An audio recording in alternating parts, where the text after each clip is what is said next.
Well, welcome back to another all-age talk. I wonder, what is your favourite sport? Is it tennis? Football? Rugby? Running? No. Well, 150 years ago in England, cricket was the #1 sport. If you were playing cricket, you were a hero. And the Christian we're looking at today is called C.T.Studd, and he played cricket. Hello. And he was not just the best cricketer in his city, not just the best cricketer in his county, he was the best cricketer in the whole of England. And he was also a Christian.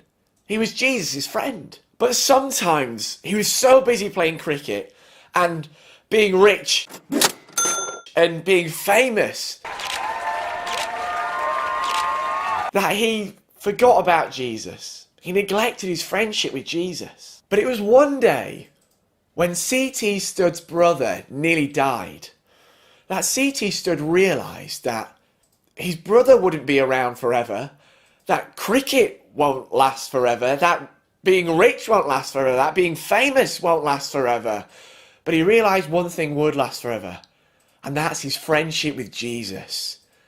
He saw that that was the only thing that would carry on forever and ever. And what happened next is truly amazing. It is remarkable.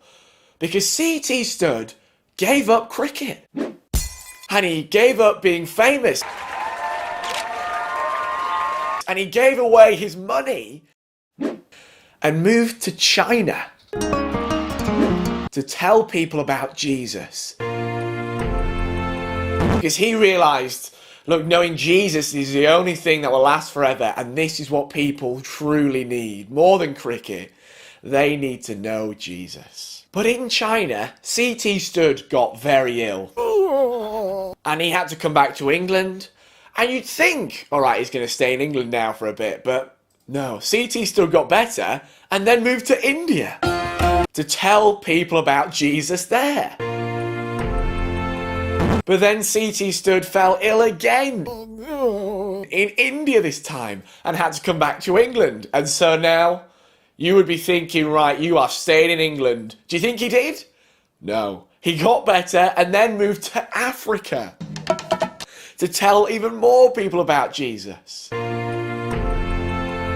C.T. Studd really realised that the #1 thing in life is to know Jesus, to be his friend, to be a Christian. And so he lived his life to try and get as many as possible to know Jesus like he did. In fact, one thing C.T. Studd is famous for saying is this: only one life will soon be passed. Only what's done for Christ, that's Jesus, will last. That is the most important thing you can do, is know Jesus and live for him. So do you know Jesus? Would you say that you're his friend today? Are you a Christian? If you are, that is the best decision you can make, and it will last forever. But if you aren't, why not become his friend today? Why not become a Christian today? All you have to do is pray to Jesus and say, I'm sorry for all the wrong things I've done. And thank him for dying on the cross for you. And then ask him for help, for you to follow him for the rest of your life. It is the best decision anyone can make. It is better than cricket, better than sport, better than money, better than fame, and it lasts forever.